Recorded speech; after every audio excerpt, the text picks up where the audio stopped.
computadora. Ok. 1, 2, 3. Ok. Entonces, dijimos que el agua es el proceso en el que la evaporación es el proceso por la que el agua pasa de estado líquido a estado gaseoso.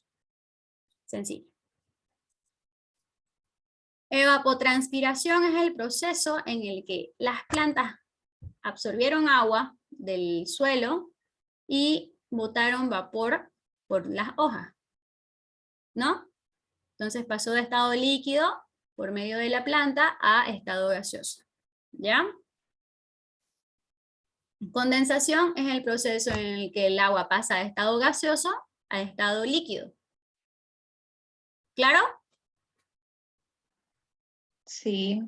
Y precipitación es el proceso en el cual el agua cae desde las nubes hacia el suelo por medio de con ayuda de la gravedad, ya sea en nube, en gotas de agua, en granizo, pero cualquier forma en la que el agua cae desde el cielo hasta el suelo es una precipitación. La escorrentía es el proceso en el cual el agua se escurre desde el punto donde cae por la superficie del suelo hasta llegar al mar. Por medio de los ríos, llegan a los lagos, después se van al océano, pero se van acumulando desde la superficie del suelo hacia un punto más bajo. ¿Claro todo hasta ahí?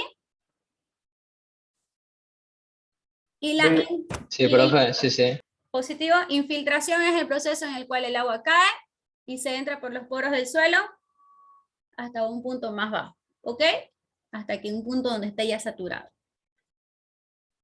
Así es como podemos conseguir el agua subterránea. ¿Dónde está mi lapicito que me extraño por aquí? Así es como podemos conseguir el agua subterránea por medio de los pozos artesianos.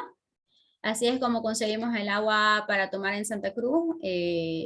Hacemos pozos aproximadamente, bueno, entre 50 a 100. No podemos tener los pozos particulares con una profundidad mayor a 200 metros. 150, 200, hay una regla ahí. Porque Sahuapac interferiría con el agua, con el área de abastecimiento de Sahuapac, que está entre 200 y 250 metros. Ya sabemos que el agua también funciona como, o que la tierra también funciona como filtro para el agua. Ok. ¿Dónde entramos nosotros? En todo momento del proceso. Cada cosa que nosotros hacemos en nuestras actividades utilizan agua. Si nosotros consumimos, por ejemplo, yo tengo aquí mi frasquito de alcohol, para producir este alcohol han necesitado agua en el proceso. Entonces, cada vez que yo utilizo el alcohol, estoy utilizando agua prácticamente, ¿no? Y todo el agua que nosotros desechamos, de alguna forma, llega a los ríos, lagos y océanos.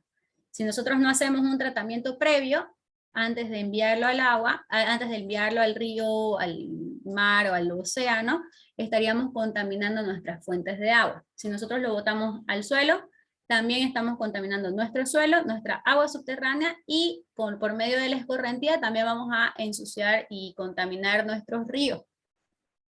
¿Hasta ahí quedó claro? Sí. Positivo. Hablamos también acerca del tratamiento de Sahuapac, que es un tratamiento básico del lagunaje. Existen otros tratamientos que tienen un costo más elevado y se utilizan para cantidades menores de agua. En Sahuapac tenemos bastante terreno, gracias a Dios en Santa Cruz el terreno es plano y nos facilita este sistema de lagunaje. Entonces tenemos una laguna anaeróbica con microorganismos que no utilizan aire para su vida. Luego pasan a una laguna facultativa donde tienen dos tipos de microorganismos, que son los anaeróbicos, los mismos que teníamos en la laguna anterior, y los aeróbicos, que eso sí utilizan aire para su vida. Y luego tenemos las lagunas de maduración. Aquí tenemos dos. En la primera está un poquito más contaminada. Ahí entra es el paso desde la laguna facultativa hasta la última laguna de maduración, donde terminan de purificar. En estas lagunas de maduración tenemos organismos aeróbicos, entonces utilizan oxígeno para su vida. Y luego lo lo expulsan al río. ¿Ok? ¿Hasta ahí quedó claro? Acuérdense esta parte, por favor. Esa parte es importante porque la vamos a utilizar después también en los tratamientos. Vamos a simular, bueno, en esta clase lo vamos a entender. Ok, creo que nos quedamos aquí. ¿Un voluntario para leer, porfa? ¿Yo? Adelante. Redes de saneamiento. Las redes de alcantarillado tienen numerosas funciones, pero la principal de todas es hacer desaparecer aguas negras en las calles, que contienen gran cantidad de desechos y suciedad. Una red de alcantarillado está constituida por tuberías que funcionan haciendo presión y se encuentran bajo la vía pública. Este servicio está considerado como un servicio básico, ya que ayuda al saneamiento de las poblaciones y evita la aparición de numerosas enfermedades. Muchísimas gracias.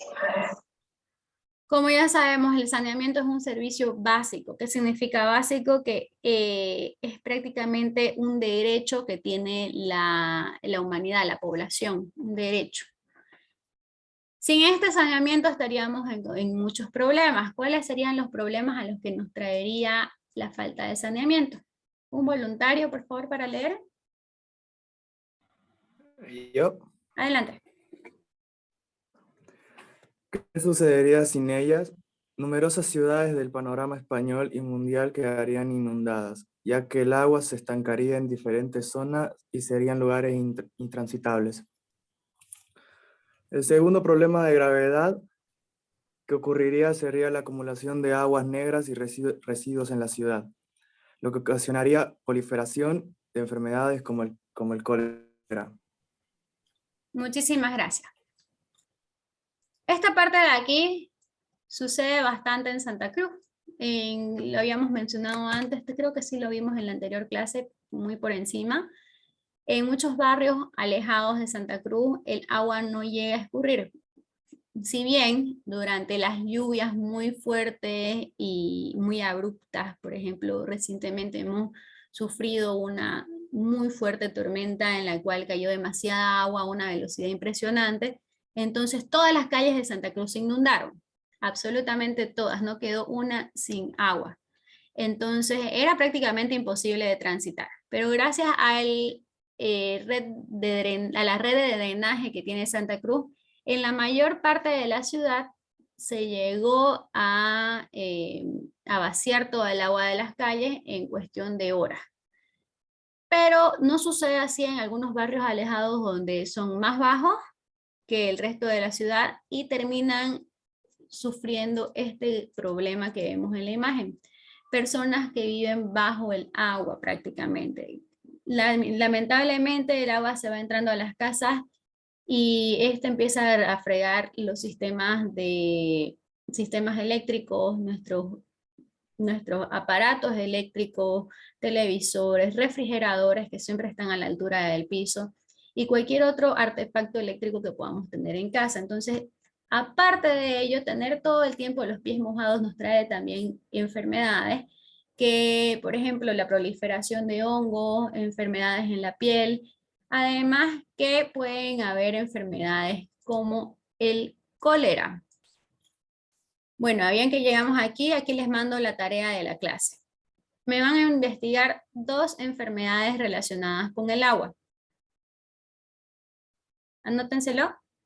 2 enfermedades relacionadas con el agua. ¿De qué se tratan? ¿Cómo se contagian? Y si ha habido algún brote en la historia que haya sido muy fuerte. Por ejemplo, el cólera. El cólera es una enfermedad que ha matado gran cantidad de la población mundial, en especial en Europa. Bueno, esto se da precisamente por el agua contaminada. Existe una bacteria que se prolifera en el agua contaminada y si nosotros la consumimos, estaríamos expuestos al cólera. Se trata de mucha diarrea que hace que la persona se deshidrate y por deshidratación muere. La diarrea es una enfermedad muy común no solamente a raíz del cólera, sino que, por ejemplo, muchas madres han perdido, bueno, es la principal, la principal fuente, ¿cómo? El principal origen de muchas muertes infantiles.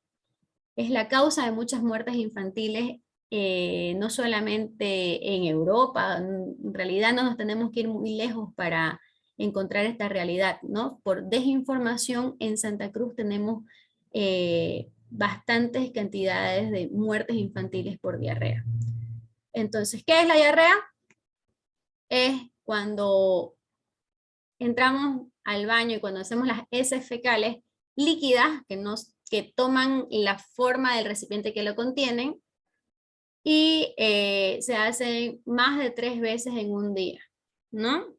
Entonces, una vez se llega a hacer más de 3 veces, ya se toma en cuenta como diarrea y lo más importante es la rehidratación.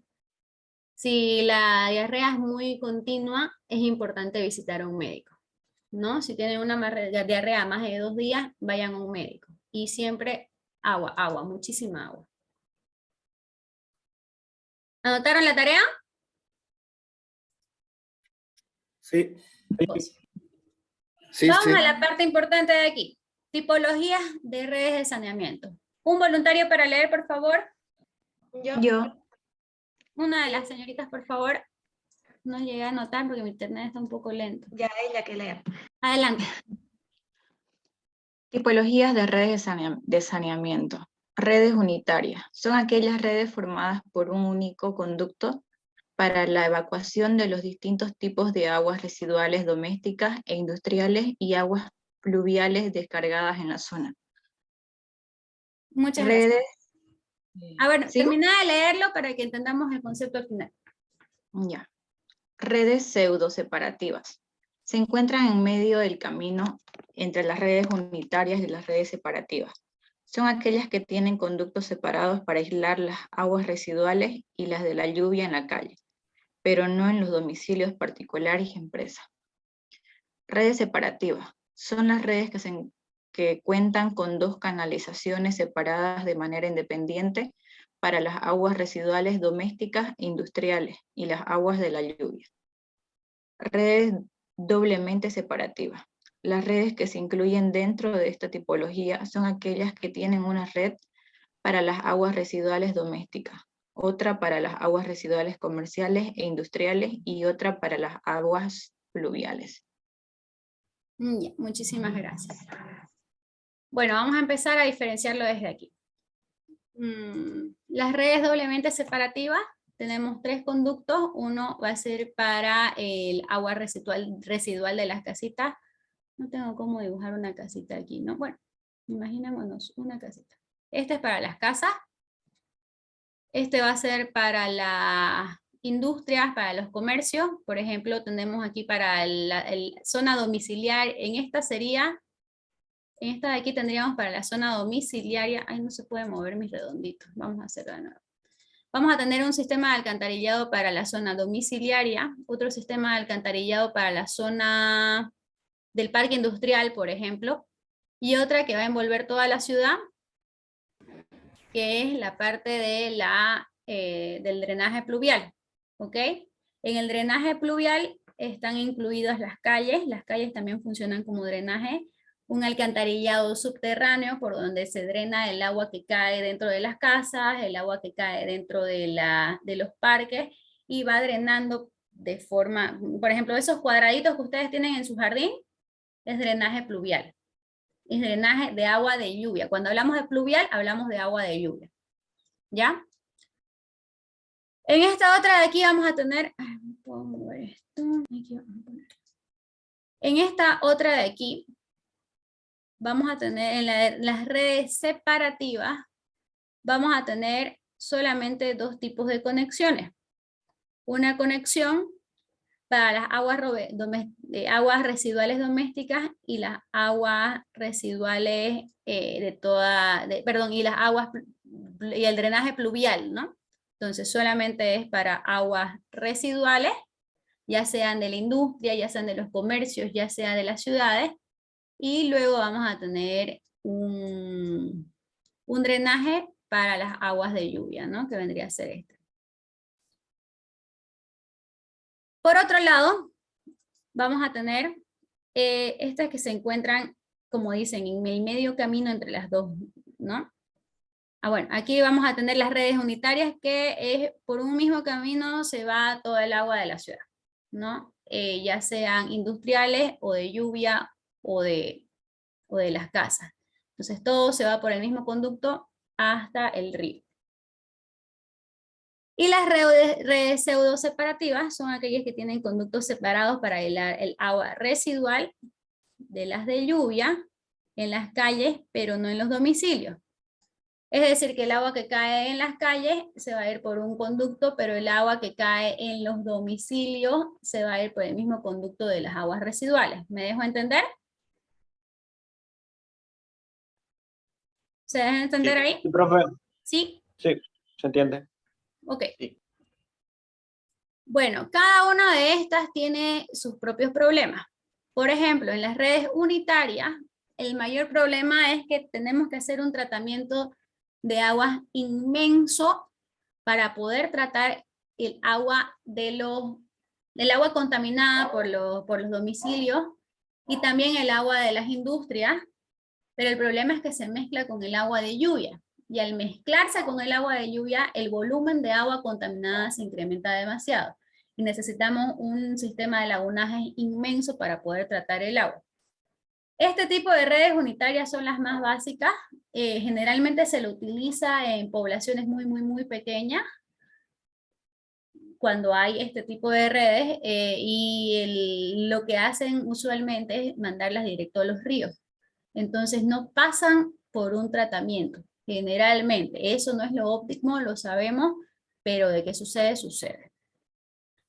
En las redes separativas, hablábamos, bueno, su mayor problema es que las aguas industriales se mezclan con las domiciliarias. Entonces, en las aguas industriales utilizamos muchos químicos, utilizamos muchos productos que dentro de las aguas domésticas no se utilizan. Por ejemplo, los residuos domésticos van a tener mayor carga orgánica, es decir, vamos a tener restos de alimento, vamos a tener heces fecales, vamos a tener orina. Entonces, todos esos productos son muy fáciles de depurar para la naturaleza. Entonces, el tratamiento de agua para el agua residual doméstico es mucho más sencillo que el tratamiento para el agua de las industrias, porque tiene mucha carga inorgánica, que es mucho químico. Entonces es un poco más complicado y necesita hacerse un tratamiento específico para cada contaminante. El mayor problema aquí es que todo el agua nuevamente se va a mezclar y van a tener que hacer tanto el tratamiento para la carga orgánica como para la inorgánica que le aporta la industria. Entonces es un tratamiento más caro y va a ser unos volúmenes bastante grandes. Lo que sí nos ayuda es que el agua de lluvia está separado. Entonces el volumen no va a ser tan grande como si tuviéramos una sola red aquí, como en este caso. Y aquí en las pseudo separativas dijimos que teníamos el agua industrial y el agua de las calles, el agua domiciliaria se va por el mismo lugar. Pero también aquí, por ejemplo, en el drenaje domiciliario, también vamos a tener parte del agua de lluvia, que es lo que cae dentro de la casa, por ejemplo. Entonces también su mayor problema es el volumen de agua a tratar, porque el agua purificada del agua limpia que cae de la lluvia se va a contaminar al entrar en contacto con el agua, con los desperdicios sanitarios, ¿no? Y ahí, bueno, aquí el agua de lluvia puede ir directo al río, no hay ningún problema porque no necesita ningún tratamiento. Y en las doblemente separativas, que es las que tenemos en Santa Cruz, por ejemplo, tenemos un sistema de drenaje para el agua residual doméstica. También en Santa Cruz es tratada por Saguapac, se da un sistema de lagunaje. Como les decía, esas tienen mayor carga orgánica, es un tratamiento más sencillo. Y también tenemos, por otro lado, el agua de las industrias, procedente de las industrias. También existe un tratamiento en Santa Cruz. Este tratamiento es pagado por cada industria. Precisamente Saguapac es el que les brinda este servicio, en especial en las zonas industriales, en los parques industriales. Todo el parque industrial cuenta con este servicio de recolección de aguas residuales y pueden acceder al tratamiento. En realidad tienen la obligación de acceder, la obligación legal de hacerle el tratamiento a sus aguas. Cuando no cuentan con este servicio de recolección de aguas residuales, ellos mismos tienen que implementar un sistema de tratamiento de aguas. Es decir, que por ejemplo tenemos una industria, tenemos una industria de Sofía, cerca de La Enconada, que es de Cotoca, yendo más allá. Entonces, de ahí, de Pailas, por ejemplo, ¿no? Ahí ellos tienen que tener un sistema de lagunaje que esté bien manejado, bien tratado para la producción de sus propias aguas, ¿no? Para la purificación de sus propias aguas. Y por otro lado tenemos el drenaje pluvial, que es el agua de lluvia. Este es el ideal. Es el que manejamos en Santa Cruz y en la mayor cantidad, bueno, en casi todas las ciudades grandes, ¿no? ¿Cuál es el mayor problema? El mayor problema que tenemos aquí es las conexiones cruzadas. Precisamente escuché recientemente una propaganda de radio que está pagada por Saguapac para evitar que tengamos este problema. Es una propaganda de educación ambiental, en las cuales les dicen, por favor, ustedes no conecten ninguna alcantarilla a, por ejemplo, su drenaje de la platos, ustedes hicieron una modificación y el drenaje lo conectaron al drenaje de agua pluvial. Estamos haciendo que nuestra agua contaminada se vaya al río sin tratar. Entonces estamos contaminando el río. Y si fuera del otro lado, si nosotros conectamos nuestro sistema de drenaje de agua pluvial al agua residual, estamos enviando mayor cantidad de agua que la cañería puede soportar. Entonces eso va a causar revientes de cañería, va a causar que hayan goteos en la cañería, grietas en la cañería, y como las cañerías van por debajo de las calles, de a poco la tierra va a ir, se van a hacer huecos debajo de las cañerías. Ya esto se llama erosión por agua. Entonces se va a ir carcomiendo el suelo debajo de la cañería y eso hace que hayan hundimientos en el asfalto, y ya se han dado ocasiones en las que autos han caído en huecos causados por el agua, que el asfalto se veía completamente perfecto y de repente el auto cayó de golpe porque ya no resistió el peso. Y es precisamente porque han habido conexiones cruzadas en los domicilios y el agua ha causado, la presión del agua dentro de la tubería causó que esta tuviera una grieta o haya llegado a romperse, y gracias a la fuerza del agua se creó ese hueco, ¿no? Es muy importante que ustedes capaciten a las personas que viven en sus hogares, en sus domicilios, para que no hagan ningún tipo de conexión errónea, conexión cruzada, ¿ya? ¿Quedó claro ahí? Bueno, si no hay ninguna... Sí, adelante. Entonces, las redes doblemente separativas es la que se ocupa más en la Santa Cruz, ¿no? En Santa Cruz tenemos doblemente separativas. Las partes en las que tenemos drenaje sanitario, ¿no? Ajá.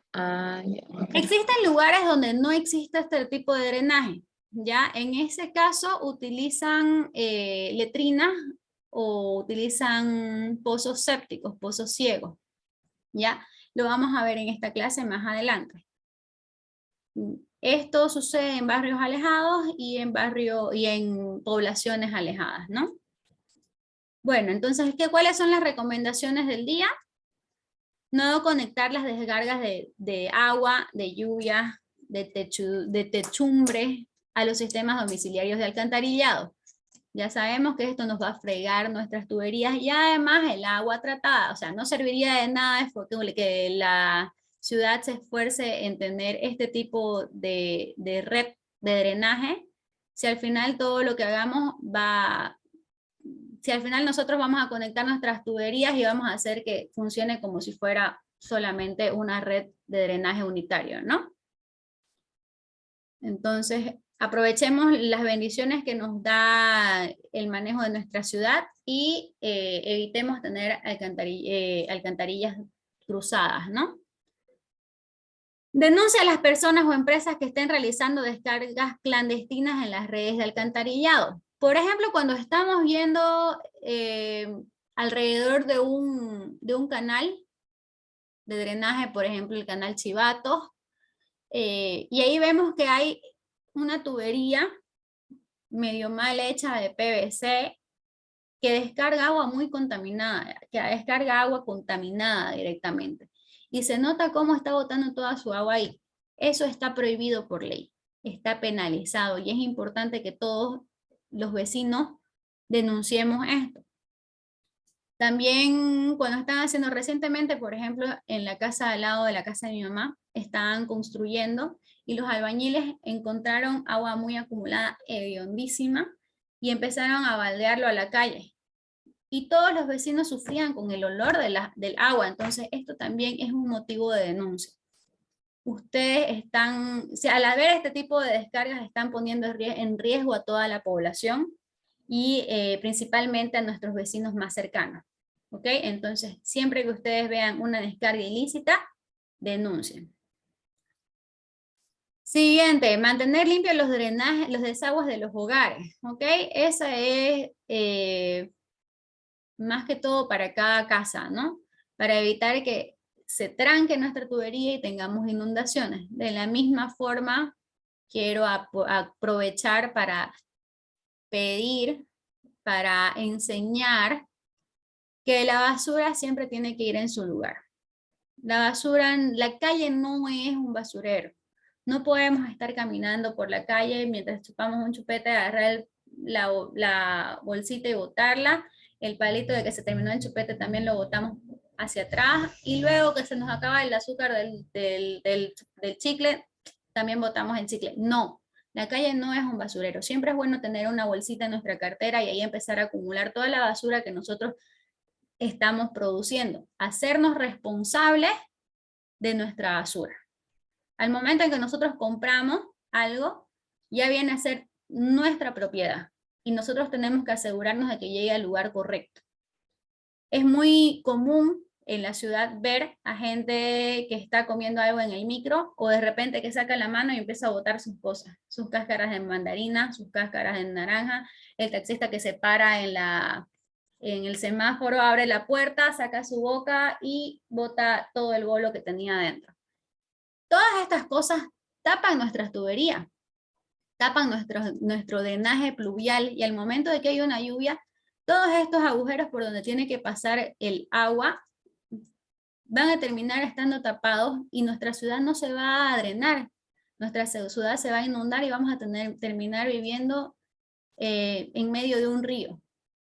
Entonces, esto es altamente peligroso. Además, que toda la basura que se acumule nos va a proliferar enfermedades a las cuales todos vamos a estar expuestos. ¿Ok?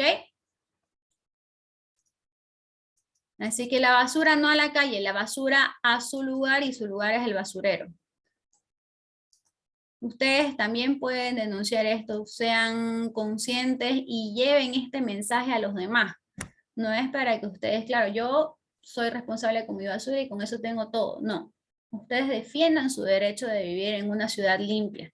Ustedes a la persona que vean que está botando basura, háblenle, díganle, disculpe, esa basura no va ahí, puede dejar de botarla, puede recoger su papelito, se equivocó, ahí hay un basurero, por favor guárdela en su cartera. Pero está muy sucia, sí, pero es su basura, no es de nosotros, por favor, no la queremos en la calle. Ustedes tienen todas las herramientas para decirlo y la gente tiene que empezar a concientizarse, porque si no, nosotros vamos a terminar viviendo en un basural. Una respuesta muy común a este tipo de sugerencias de por favor recoja su papelito es, yo pago por un servicio de limpieza de calle. Sí, existe un servicio de limpieza que nos cobran con nuestra factura de luz. Pero este servicio es solamente de barrido de arena, hojas, ramas que se caen de los árboles. En ningún momento se está pagando para que limpien la basura que nosotros botamos a la calle. ¿Ok? Así que para que lo tengan claro. Y el siguiente punto que quiero recomendar es que no destapen las alcantarillas de las calles o las bocas de pozo que están en las aceras. A veces nosotros sentimos que hay un mal olor y queremos revisar, llamamos a Saguapac o al servicio que nos brindan en la zona, a la empresa de servicio de la zona, pero no nos atienden, no vienen, se tardan o preferimos hacerlo por nuestras cuentas. Al destapar esto, estamos habilitando que toda la basura se llegue a entrar a este hueco. Además que ponemos en riesgo la seguridad de todas las personas que puedan pasar por ahí, porque nosotros no sabemos cómo se debe hacer. Ahí adentro es un espacio confinado, que es al trabajar en un espacio confinado o entrar a un espacio confinado, no sabemos qué tipo de gases hay ahí adentro y si es que hay presencia de oxígeno. Si nosotros llegamos a entrar a ese lugar o si alguien por casualidad cae, además de quebrarse, golpearse la cabeza, tener tienen riesgos de golpes, fracturas y lesiones, también tienen el riesgo de asfixia, porque ahí adentro puede que no exista oxígeno y pueden terminar desmayados y en el peor de los casos pueden llegar a fallecer por asfixia. Así que por favor no abran estas tapas de alcantarillado, es muy peligroso.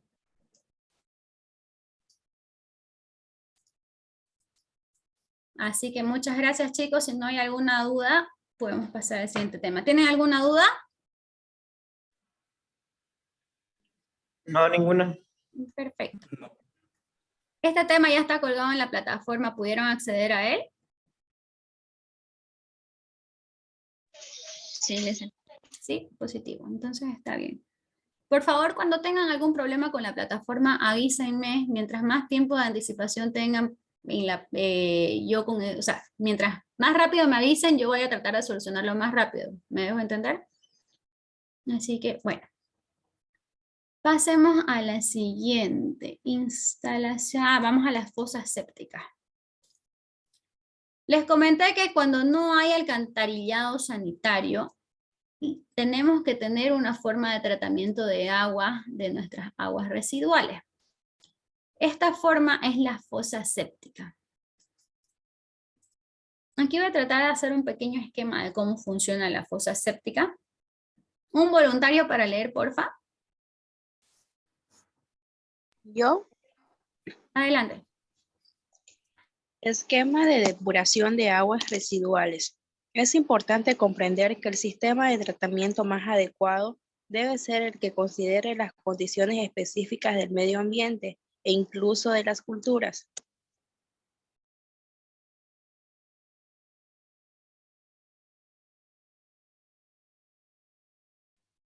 Su micrófono, por favor. Su micrófono. Gracias, ahora sí. Muchísimas gracias, Diana.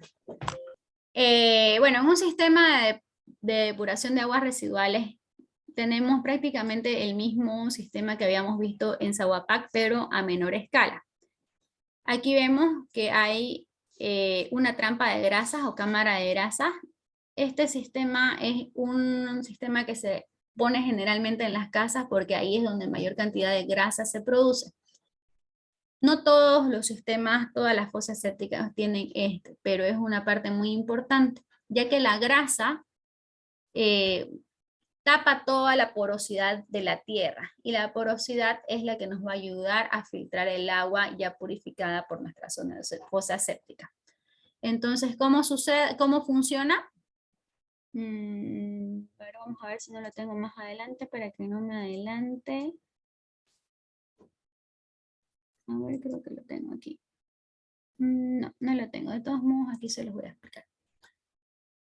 Como pueden ver, el agua que sale de la cocina pasa por esta cámara de grasa, que lo voy a agrandar para que ustedes puedan notar cuál es la mayor diferencia aquí. En esta cámara de grasa, lo importante es esta pequeña pared que tenemos justo aquí, ¿ya? Entonces tenemos una tubería por la cual entra el agua a la cámara de grasa, entra por arriba. Tenemos esta pared que actúa como barrera. La grasa es mucho más liviana que el agua. Ustedes cuando ponen una gota de aceite en el agua van a notar que esta flota. Entonces por densidad la grasa siempre va a flotar. Y esta pared lo que hace es que la grasa choque con la pared y no pase por la tubería de drenaje. Entonces aquí es solamente un proceso físico, no hay un tratamiento. Solamente separan la grasa del agua y pasa el resto del tratamiento, el agua que ya sin grasa, ¿no? Esa es la trampa de grasa. Como lo dice, solo la grasa cae dentro de la trampa, se queda ahí. Esta trampa de grasas es importante vaciar cada cierto tiempo. Luego ya empezamos con el tratamiento del agua. Es un pequeño tratamiento. Lógicamente, la velocidad de producción de agua también influye mucho. Siempre hay que hacer un vaciado de los lodos y del agua acumulada. Aquí vamos a tener la primera parte del tratamiento. No vamos a tener un tratamiento aeróbico en este caso, pero sí vamos a empezar con la purificación y filtrado. Aquí hay bueno, vamos a ir más adelante explicando esta parte. Aquí está. Pero la trampa de grasa quedó clara. Sí. Ok. Un voluntario para leer, porfa.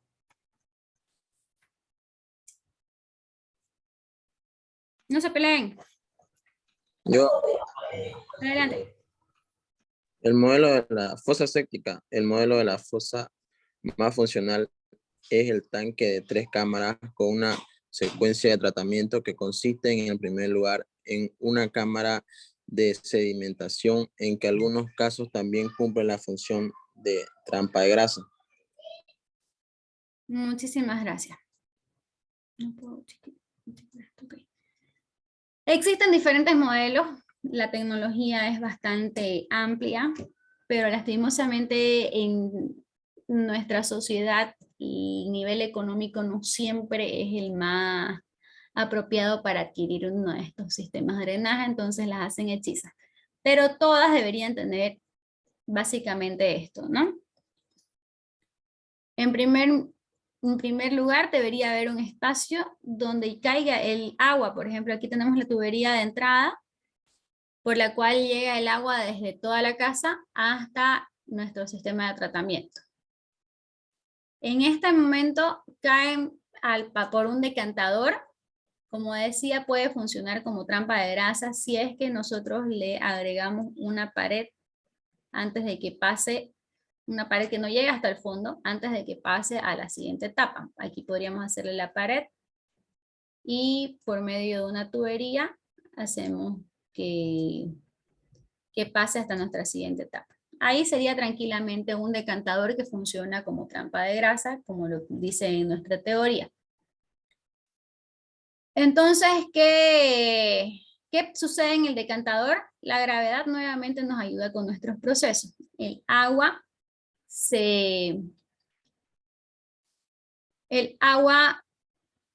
que tiene toda la materia orgánica en suspensión, al estar quieta, empieza a separarse de los sólidos que hay disueltos en ella. Y los sólidos empiezan a caer. Empiezan a sentarse en el fondo. A esto le vamos a llamar le vamos a llamar sedimentos. Entonces todo lo que está disuelto en el agua empieza a sedimentarse en el fondo. ¿Ok?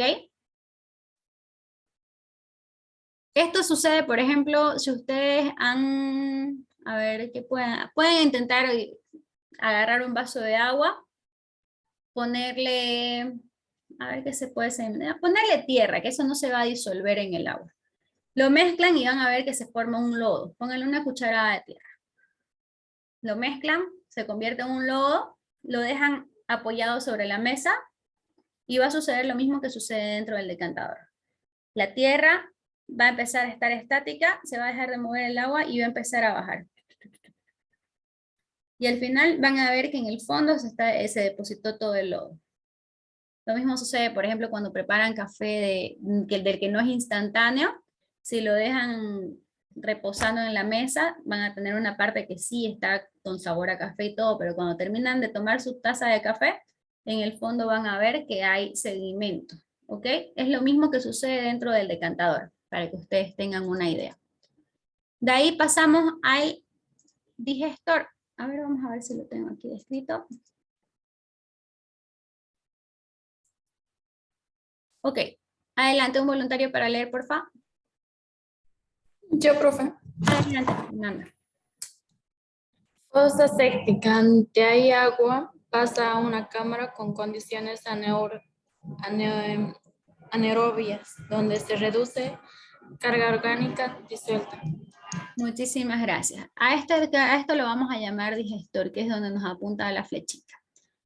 Como lo dice en la teoría, tenemos organismos anaeróbicos, ¿ya? Que si bien se producen por las condiciones que les brindamos, también podemos comprar los microorganismos secos y agregarlos a nuestra fosa séptica, porque es importante que estos organismos tengan un buen ambiente para desarrollarse. Como les dije anteriormente, los microorganismos anaeróbicos no utilizan aire para su desarrollo y estos se alimentan de la carga orgánica de nuestra agua.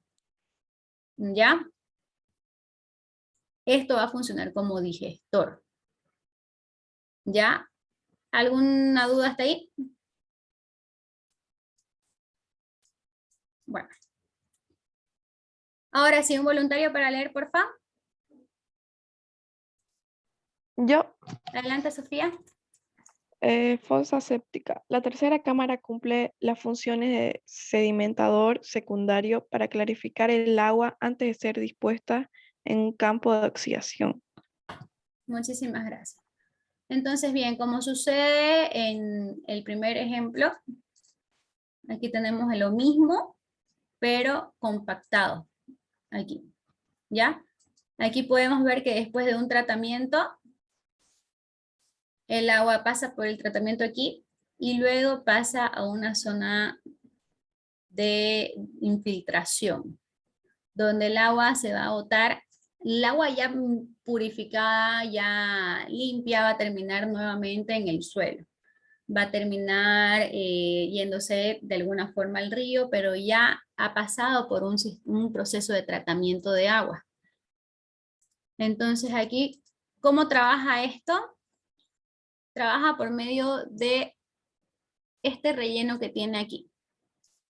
Este relleno tiene una forma de filtro, ¿ya? Un filtro biológico, un filtro natural. También puede tener algunos componentes químicos, unos filtros químicos que pueden ayudarnos con esto, pero generalmente los procesos naturales son más baratos en su mantenimiento. Vamos a empezar con piedras de gran tamaño, que le vamos a llamar piedras manzana. ¿Ya? Y estas van a empezar a filtrar las partículas más grandes. Luego vamos a ir bajando el tamaño de nuestros gránulos hasta que tengamos una arenilla muy fina y vamos a tener una red para que esta arenilla no se nos vaya. Así funcionan los filtros de arena. A medida que van haciéndose más profundos vamos a tener una granulometría más pequeña y todos los sedimentos se van a ir quedando dentro de esta, atoradas dentro de esta arena. Y luego van a poder irse hasta el agua, hasta nuestro río, al suelo. Entonces vamos a poder expulsar de nuestra zona, de nuestro sistema, el agua. Si se dieron cuenta, funciona muy parecido a lo que vimos que hace Sawapac. La única diferencia es que en Sawapac también tenemos una laguna aeróbica, ¿no? Aquí vamos a tener un sistema de tratamiento de aguas anaeróbico que funciona muy bien, entonces le baja la carga orgánica. Si bien el agua que expulsamos no está completamente purificada, el resto de esa purificación la va a terminar de hacer la naturaleza. Ahora bien, vamos al siguiente. ¿Un voluntario para leer? Yo. Adelante. Fosa séptica. El problema básico de las fosas sépticas es que suelen acumular lodos hasta el punto de saturación, lo cual se incrementa si la fase anaeróbica no funciona correctamente. Muchísimas gracias, Belén. Espera que te encuentre, por favor. Suárez. Belén Suárez, ¿sos, no? Sí. Ok, María Belén. Sí. Ok. Ok, entonces como les decía, a veces cuando nosotros utilizamos productos químicos, platos, por ejemplo, cuando nosotros utilizamos un detergente muy fuerte, algún producto químico, por ejemplo, ácido para destrancar nuestro caño, estos productos pueden llegar a matar nuestra flora bacteriana. Entonces, todas las bacterias que tenemos dentro de nuestra etapa anaeróbica se mueren. Toda bacteria sabemos que es un organismo vivo que necesita productos para alimentarse, necesita hacer su propio sistema de respiración y también tiene que tener unas condiciones adecuadas. Si nosotros le metemos un producto químico que la mate, vamos a tener problemas en esta fase y no va a funcionar de manera correcta. ¿Cómo vamos a saber que no está funcionando? Porque se nos va a llenar muy rápido, se nos va a llenar demasiado rápido de lodo. ¿Y qué vamos a tener que hacer? Vamos a tener que llamar a una empresa para que nos vacíe, nos limpie toda la cámara y empezar de cero, tratando de cuidar un poco nuestras bacterias dentro de esta etapa. Se puede, como les dije, también se pueden comprar las bacterias secas para introducirlas directamente dentro de esta zona, pero de todos modos tenemos que seguir cuidando, no botar productos químicos muy fuertes, no utilizar ácidos y mantener esta zona dentro de las condiciones adecuadas. Vale decir que toda cámara, todo sistema toda fosa séptica requiere cada cierto tiempo un mantenimiento y una limpieza profunda, ¿no? Datos relevantes. ¿Un voluntario para leer, porfa? Yo, profe. Adelante, Santiago. Luego, Sarita, porfa, para la siguiente diapositiva. Ya, datos relevantes. Según SNIP, Sistema Nacional de Investigación Pública, un pozo de extracción de agua no debe estar a menos de 30 metros de distancia a la fosa séptica. Sin embargo, si el sitio de toma de agua se ubica por debajo del nivel de un tanque séptico, o si el sitio consiste en suelos altamente permeables, la distancia se debe aumentar a 50 metros. Perfecto, muchísimas gracias. Recuerdan que que habíamos hablado de la infiltración, ¿no? La infiltración es el proceso por el cual el agua pasa desde la superficie del suelo hacia el interior del suelo, ¿no? Por la tierra. Utilizamos este proceso del ciclo del agua en esta parte de aquí, que es en la del filtro biológico, que la idea es que se filtra y luego pasa el agua. Si nosotros botáramos el agua aquí y no llegara a absorberse, nada de esto funcionaría, nada de nuestro sistema funcionaría porque aquí se nos acumularía demasiada agua y terminaría rebalsando aquí, terminaría rebalsando hacia la etapa anterior y luego a la anterior etapa y terminaría saliendo agua por nuestro sistema de depuración de gases, terminaría saliendo agua por nuestros inodoros, por nuestros lavamanos, todo sería una mugre. Entonces, tenemos que estar seguros de que el filtrado del agua cuando sale al exterior es apropiado. Por lo tanto, si sabemos que el agua se filtra en la tierra, y también sabemos que cavamos pozos para sacar agua del interior del suelo, es muy probable que si nuestro pozo de extracción de agua está cerca de nuestra fosa séptica, nuestra agua pueda llegar a estar contaminada. Entonces, una distancia prudente es 30 metros. Mientras más alejada esté, es mejor. También nos habla de que si nuestra bomba de agua está en un nivel superior, inferior, vamos a volver a leer esa parte, ¿no? Si la toma de agua se encuentra por debajo, como les está bien, perfecto.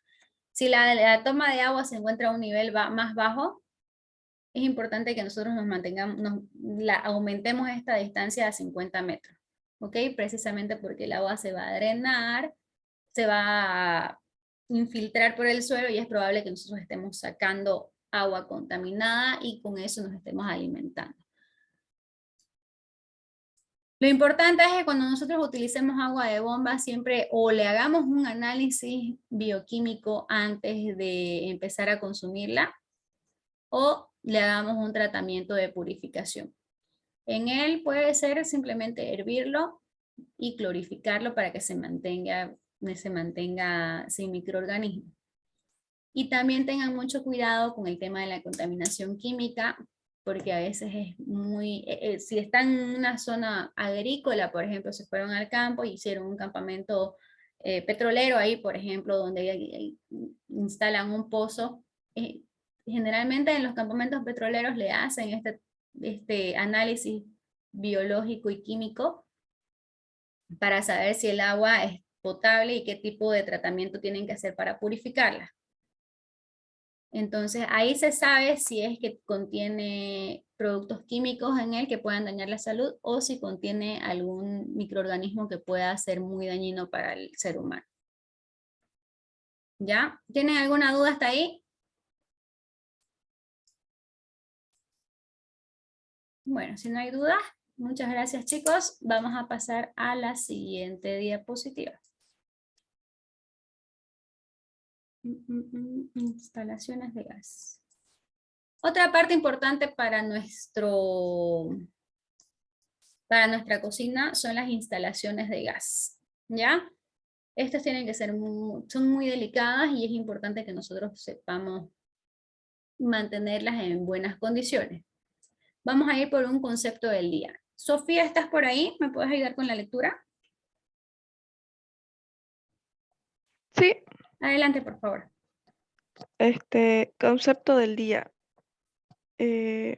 Comienzo desde una hoja de datos. Ya yo te ayudo con la parte del MSDS, que es un material, bueno, en inglés son las abreviaturas de Material Safety Data Sheet. En español, acuérdense de esta parte del concepto, este es el nombre. Hoja de datos de seguridad de materiales, ¿ok? ¿Qué significa MSDS? Hoja de datos de seguridad de materiales. Hojas de seguridad, datos de seguridad de algún material. Adelante, Sofía, léeme esta parte de acá. Una hoja de datos de seguridad de materiales es un documento que contiene información sobre uno o varios compuestos químicos que conforman un material en uso o desarrollo. La información abarca, por ejemplo, el modo seguro en que se debe utilizar, el almacenaje, el manejo de recipiente, los procedimientos de emergencia e información sobre los efectos potenciales a la salud que podría tener como material peligroso. El fabricante del material, en algunos casos el distribuidor, es el responsable de preparar y redactar las MCDS. Muchísimas gracias. ¿Por qué hablamos de esto? Porque vamos a entrar a utilizar gas y el gas debería tener su hoja de seguridad. Aquí vamos a ver un ejemplo de hoja de seguridad. En esta hoja de seguridad vemos varios datos importantes. Por ejemplo, esta es la hoja de seguridad del gas licuado del petróleo, del GLP, que es lo que tenemos dentro de las garrafas. Esto va a ser el rombo de seguridad. ¿Ok? Vamos a aumentarle una tarea a la clase de hoy. Quiero que me investiguen acerca del rombo de seguridad. ¿Ok? ¿De qué se trata? ¿Qué es lo que nos muestra? ¿Y cuáles son los valores? Está aquí, pero de todos modos quiero que le vean la teoría. Vamos adelantando. ¿Puede repetir la tarea, profe, por favor? Investiguen.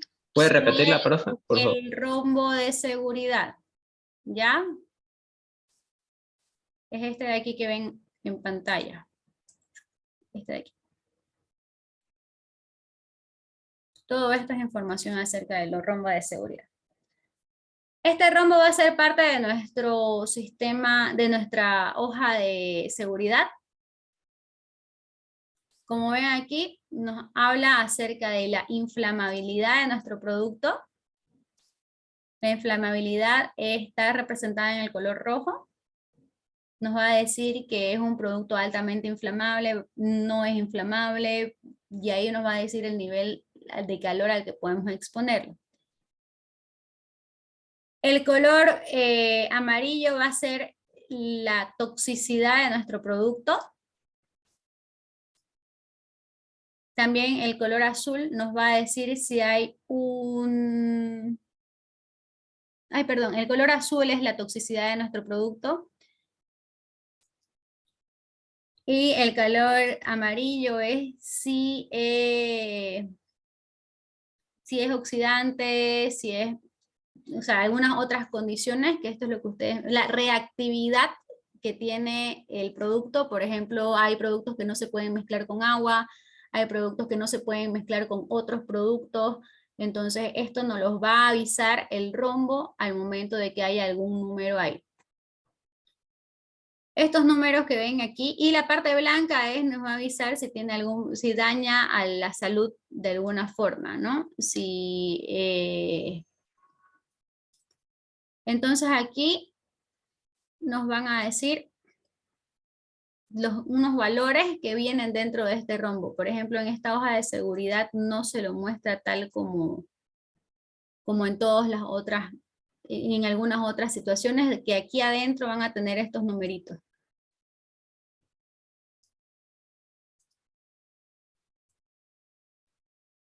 Ya, estos numeritos van aquí. Ya, perfecto. Entonces ustedes por favor investiguen acerca de este rombo y me lo envían por la plataforma.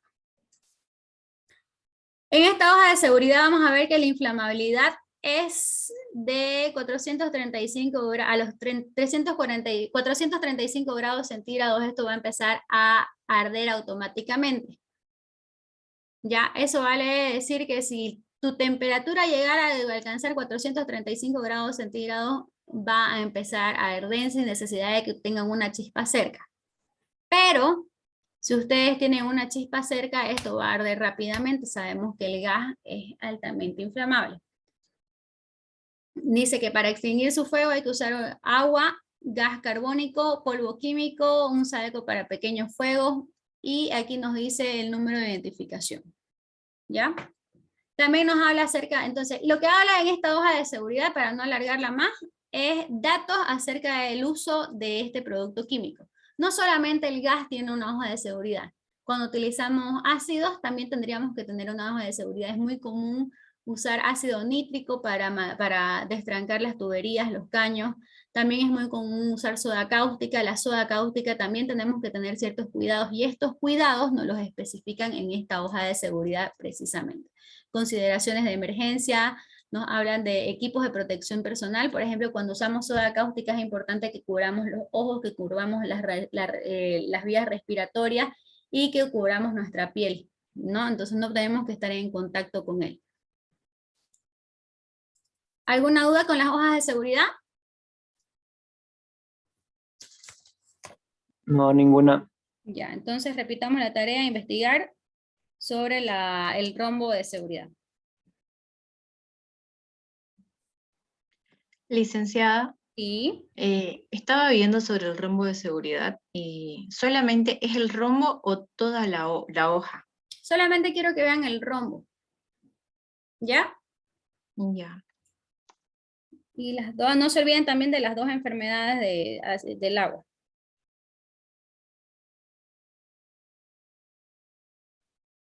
Relacionadas con el agua, ¿no?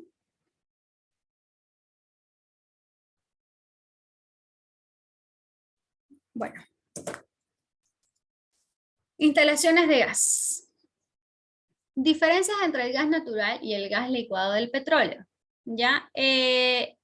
Un voluntario para leer, por favor. Yo. Adelante, Bianca. Diferencias entre el gas natural y el gas licuado del petróleo. El GLP es un gas compuesto principalmente por butano y propano que se obtiene como subproducto en el proceso de destilación del petróleo.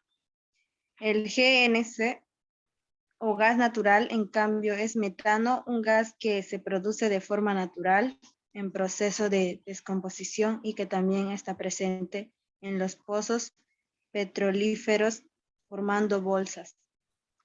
Muchísimas gracias. Entonces, ¿cuál es la diferencia? El GLP es el que encontramos en una garrafa.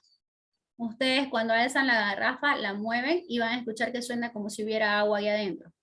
Es porque es un gas licuado. Licuado se llama cuando el gas entró a alta presión y a una temperatura específica y terminó volviéndose líquido, ¿ya? Y este solamente se puede conseguir mediante un proceso de extracción, ¿ya?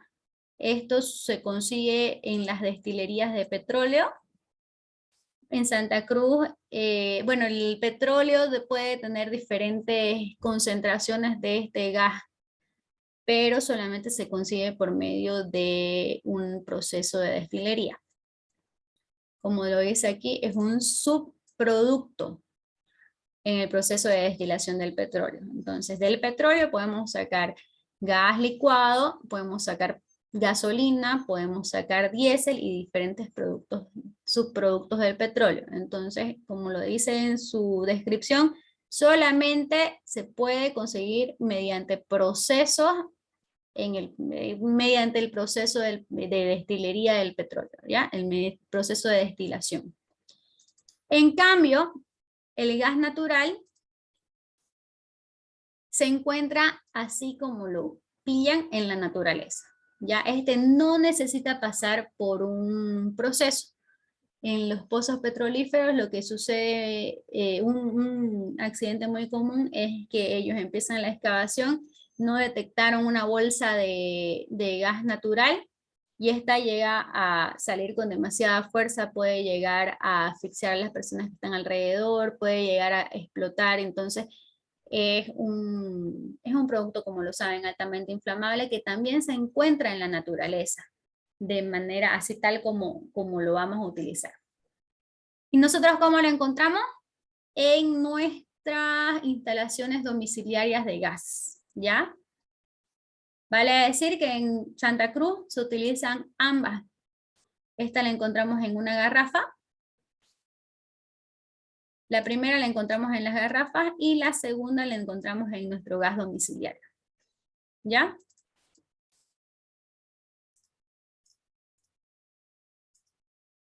Otra diferencia, un voluntario para leer, por favor. Yo. Adelante. Otra diferencia, pero esta es artificial, es su olor. Ni el gas licuado de petróleo ni el gas natural tienen olor. Por eso son tan peligrosas las bolsas de gas en las minas, porque no las detectamos por el olfato. Para evitar riesgos, en el proceso de refinado de estos gases se le añaden unas moléculas aromáticas que tienen un fuerte olor muy peculiar, de manera que podamos identificar una fuga rápidamente, pero se trata de un aditivo. De forma natural, ni uno ni otro tendrían olor. Muchísimas gracias. Vale decir que cuando nosotros tenemos una fuga de gas y utilizamos garrafa, ustedes pueden percibir el olor. ¿O alguno ha sentido olor a gas en sus casas alguna vez? Sí. Entonces ahí es cuando las personas adultas empiezan a alborotarse y buscar dónde está la fuga. Se siente ese olor característico del gas, ¿no? Pero como el gas licuado es el único que pasa por el proceso de destilería, es al único al que se le puede agregar este componente que nos va a avisar que hay una fuga. Entonces se le agrega este componente por cuestiones de seguridad, para que precisamente si nosotros hemos salido de casa y hay alguna fuga donde se concentró el gas en el interior de la casa, cuando nosotros entremos al hogar, inmediatamente nos demos cuenta de que ha habido una fuga y abramos las puertas antes de encender cualquier artefacto eléctrico. Entonces es muy peligroso que nosotros entremos y sin darnos cuenta de que hay el olor a gas o que hay esa concentración de gas, nosotros encendamos el foco. Esta pequeña chispa puede llegar a dar lugar a una explosión. ¿Y qué pasa cuando utilizamos el GNC? Por ejemplo, el GNC, al encontrarse de esta forma en la naturaleza, no pasa por ningún proceso en el cual se le puede agregar un olor. Por esto mismo es que cuando empiezan a hacer las instalaciones de gas domiciliario, nos exigen que en la cocina tengamos un pequeño agujero o unas rejillitas que se encuentren siempre destapadas, que tengamos una ventana abierta, que tengamos un espacio que no se pueda tapar por nada. Y esto es porque si existe alguna fuga de gas natural, no va a poder ser percibida de manera natural, por medio de nuestros sentidos. No podemos ver el gas porque es incoloro. Y tampoco vamos a poder sentir su olor porque es inoloro. Entonces, si nosotros entramos y hay una fuga en la cual el gas no haya podido escapar de la casa, vamos a tener una explosión que va a desencadenar en quemaduras muy grandes, ya que en fuegos muy grandes, ya que tenemos una tubería que abastece permanentemente de gas a la cocina, por ejemplo, ¿no? A este incendio lo va a mantener con una fuente de combustible permanente. En cambio, en la garrafa, por ejemplo, si se nos llega a quemar, en el peor de los casos, si llega a producir un fuego, tarde o temprano la garrafa se va a acabar y ahí va a acabar el fuego. En cambio, en el GNC, en las instalaciones de gas domiciliario, a no ser que cerremos la llave, o sea, hasta el momento en que cerremos la llave vamos a tener el fuego ardiendo, ¿no? ¿Qué se puede hacer ante eso? Es muy peligroso, ¿no? A ver, vamos a ver si... ¿Qué se puede hacer ante eso? Existen detectores de gas. De muy baratos hasta muy caros. Lógicamente es bueno invertir. Si nosotros tenemos una cocina que funciona con gas domiciliario y empezamos, bueno, cuando tenemos un negocio que funciona a gas domiciliario, es bueno invertir en un equipo de detección de gases, ¿no? Este equipo lo que hace es detectar la cantidad de oxígeno o la cantidad de GNC que hay en el aire, y así en función a la ausencia de oxígeno, porque el GNC desplaza el oxígeno y es tóxico, en realidad es asfixiante. Le quita el oxígeno del aire y hace que cuando nosotros entremos no tengamos oxígeno para respirar y sin darnos cuenta nos desmayemos por asfixia, ¿ya? Este es el problema del gas, de la concentración de gas dentro de una casa, sin que se arda. Por ejemplo, si no llega a explotar, igual podemos nosotros desmayarnos por asfixia. Por esto es que necesitamos conseguirnos un detector de gases. Si el detector de gases nos avisa antes de que nosotros nos desmayemos, podemos salir del lugar y abrir las puertas y ventanas para que el gas pueda fluir. Sabemos que el gas es más liviano, así que y se infiltra por cualquier agujero, entonces una vez entremos, abrimos puertas y ventanas, pasan unos 5 minutos y ya es apropiado entrar. Por más de que sea una gran fuga, ya podríamos llegar a entrar a resolver el problema. ¿Alguna duda hasta ahí? Esto es... ¿Y tú? Ok. Sigamos. Un voluntario para leer, por favor. Yo. Adelante. Gas licuado del petróleo. El gas licuado del petróleo es un combustible que proviene de la mezcla de dos hidrocarburos principales, el propano y butano, y otros en menor proporción. Es obtenido de la refinación del crudo del petróleo o del proceso de separación del crudo o gas natural en los pozos de extracción. El licuado del petróleo es incoloro e inodoro. Se le añade un agente fuertemente odorizante para detectar con facilidad cualquier fuga. En condiciones normales de temperatura, el licuado de petróleo es un gas. Cuando se somete a presiones moderadas o se enfría, se transforma en líquido. En estado líquido se transporta y almacena con facilidad. Una vez enfriado y presurizado, el licuado de petróleo suele almacenarse en contenedores de acero o aluminio. Es energía limpia, amigable con el medio ambiente, no contiene azufre ni plomo y tiene bajo contenido de carbono. El licuado del petróleo es un combustible verde, versátil, moderno y de múltiples usos, con potencial para ampliar la canasta energética del país. Muchas gracias. Bueno, aquí hablábamos nuevamente de que se le agrega un agente odorizante. Ya ven que es una parte muy importante, es un beneficio que nos otorga este. El problema también, uno de los problemas que nos ocasiona es que si se nos acabó la garrafa en media preparación, vamos a tener serios problemas al momento en el punto de la cocción, ¿no? Si ustedes notan, batimos la garrafa y el gas está líquido, porque dentro de la garrafa hay bastante presión. Gracias a esta presión es que el gas está en estado líquido. Al momento de que ustedes liberan esa presión, abren la manillita que hay arriba, el gas empieza a salir con forma de gas, no sale nada líquido. A veces cuando cuando la abren demasiado, sí llegan a hacer algunas gotitas, pero inmediatamente llegan a nuestra mano. Por ejemplo, es fríísimo, por si acaso, no se pueden llegar a congelar, no le pongan nunca la mano ahí, pero van a sentir la temperatura que es muy fría y pueden llegar a ver que hay algunas gotitas que inmediatamente se vuelven vapor, ¿no? Y aquí nos habla de que es un combustible verde, que es una energía limpia, y sí, si bien el gas en sí es una energía limpia, no nos olvidemos que es producto de un proceso del petróleo, de destilación del petróleo, y en el proceso de destilación del petróleo sí existen muchos contaminantes y muchos riesgos para el medio ambiente. O sea que si bien es un combustible limpio, no deja de ser un combustible fósil. Quiere decir que ha tardado millones de años en formarse y también es un combustible limitado. En algún momento nosotros no los vamos a consumir con demasiada velocidad, con mayor velocidad a la que ellos pueden reproducirse. Nosotros nos consumimos en un día lo que la naturaleza ha tardado millones de años en producir. Entonces es imposible que nosotros lleguemos a producir más de este mismo combustible antes de que se nos acabe nuestras vidas y antes de que nosotros podamos terminar de gastárnoslo todo. Entonces, por eso es que se habla de que tenemos que tener moderación en el uso de los combustibles fósiles, ¿no?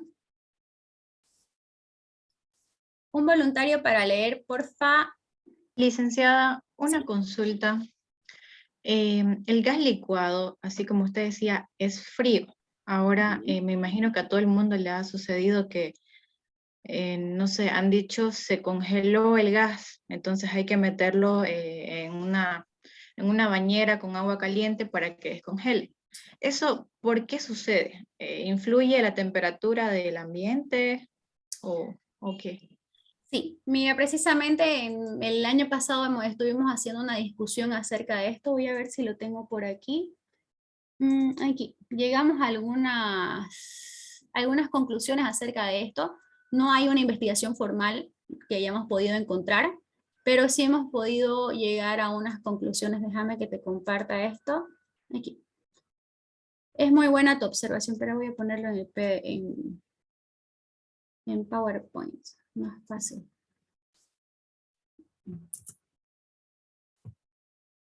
Aquí está en PowerPoint. Sí, porque a veces incluso hasta cuando hace calor se congela. A veces no es solamente en temperaturas bajas. Sí, llega a suceder. Ahorita vamos a leer un poco acerca de ello. Ahora sí. Creo que estamos compartiendo la pantalla.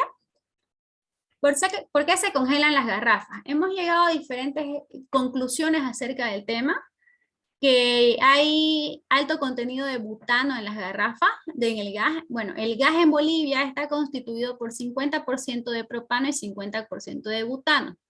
Y el butano se congela a una temperatura más alta, puede llegar a congelarse a una temperatura más baja, creo que es de 15 a 16 grados centígrados. Entonces, si se le expone la garrafa a esa temperatura, la garrafa va a tender a congelarse. Sabemos que en invierno podemos llegar a 8 grados, 6 grados en Santa Cruz, ¿no? Que es una temperatura, bueno, hasta 10 grados. Con 10 grados ya estamos por debajo de la temperatura en la que el gas butano se congela. Esa es una de las razones. Claro que el gas propano no... El gas propano tiene una temperatura más elevada más baja de congelamiento, de cristalización, así que eso llega a ocasionar un pequeño equilibrio que hace que la garrafa no siempre esté congelada en invierno, solamente en algunas ocasiones. Hay expertos en el tema que consideran que las proporciones deberían adaptarse a la estación del año. Por ejemplo, en invierno, tal vez deberían aumentarle la cantidad de gas propano a nuestra garrafa que de gas butano. Esa es una. También el consumo del gas, la velocidad de consumo del gas también influye. Entonces, ya que las presiones juegan un papel muy importante aquí. Y si le sumamos la concentración del gas butano, entonces hay dos factores que nos van a ayudar a que se congele la garrafa. La alta temperatura de la alta demanda de gas es un factor que se repite en la mayoría de las ocasiones que se da este fenómeno, el fenómeno de la congelación de la garrafa. Al momento de tratar de abastecer dicha demanda, el gas sufre un cambio de presión muy brusco dentro de la garrafa, lo que ocasiona que baje la temperatura abruptamente, ¿no ya? Entonces, si nosotros bajamos la presión, o sea, gastamos demasiado rápido el volumen, la garrafa, o sea, consumimos demasiado gas y baja demasiado el volumen del líquido dentro de la garrafa, nuestra garrafa va a tener un proceso bioquímico dentro, digamos, un cambio de presión muy brusca que va a hacer que nuestra temperatura también baje de golpe y se congele la garrafa. Y la temperatura ambiente para el correcto funcionamiento es de 10 grados centígrados como mínimo. Una vez baje la temperatura de 10 grados, es muy probable que se nos congele la garrafa. ¿Qué se recomienda hacer ante el congelamiento? Se necesita hacer un aislamiento de calor para la garrafa. Se le puede cubrir con mantas protectoras, con algunos tipos de protección, o si no, generalmente se hace una pequeña casita, digamos, para la garrafa que tenga sus conexiones debidamente establecidas, que tenga un buen flujo de aire, pero que pueda mantener cierta cantidad de calor en días fríos. En caso de congelamiento se pueden poner paños de agua tibia. También se pueden sumergir la garrafa en agua natural, la tibia, preferentemente no tibia, vamos a poner natural, ya que si nosotros también a una garrafa congelada la metemos en agua muy caliente, podemos llegar a destemplar sus materiales y vamos a minimizar la cantidad, el tiempo de vida útil de una garrafa. Y también vamos a tener que tener una revisión de los elementos de conexión, ya que lo vamos a ver más adelante, tal vez no en esta clase porque creo que no nos va a dar el tiempo, pero las conexiones son muy importantes y juegan un papel esencial al momento del consumo del gas y del control de la presión y la temperatura. Y si el consumo usualmente es alto, se recomienda, Si el consumo usualmente es alto, se recomienda instalar un sistema de 2 garrafas que funcionen en paralelo. Es decir, que si tenemos una cocina en la que tenemos que abastecer diferentes hornallas, más de 6 hornallas generalmente, por ejemplo, en un restaurante, en un catering, en un negocio que utilice demasiado gas, se recomienda poner dos garrafas que estén conectados al mismo sistema de abastecimiento de gas, para que las dos se vayan descargando a una velocidad constante que sea menor a la a la velocidad en la que se nos congelaría la garrafa. Entonces esta velocidad se para y la garrafa no se nos llega a congelar. ¿Alguna duda ahí? ¿Quedó despejado? Sí, Licen, quedó todo claro, gracias. Buenísimo. Bueno, chicos, si no hay ninguna duda, creo que nos vamos a tener que quedar hasta aquí. Acuérdense de esta diapositiva, porfa. Ya no nos queda mucho acerca de este tema, pero son temitas importantes. Por favor, les encargo... sí, nos queda bastante. Por favor, les encargo que hagan la tarea, que le manden. Esta vez sí van a poder enviarlo por la plataforma, pero si tienen algún problema con ello, avísenme y vemos cómo solucionarlo, ¿ok? Licen, Sí. una pregunta, es sobre esa tarea, la de investigar el rombo de seguridad. ¿Qué tenemos que investigar? ¿La función de para qué sirve el rombo de seguridad? ¿Qué ¿En qué es? nos ayuda? ¿Qué es y qué nos enseña? ¿Qué nos indica? Ya. ¿Qué es y qué nos indica básicamente? ¿Ya? Pueden encontrar la imagen y decirnos qué indica cada cosa. ¿Ok? Bueno, chicos, ¿tienen alguna otra duda?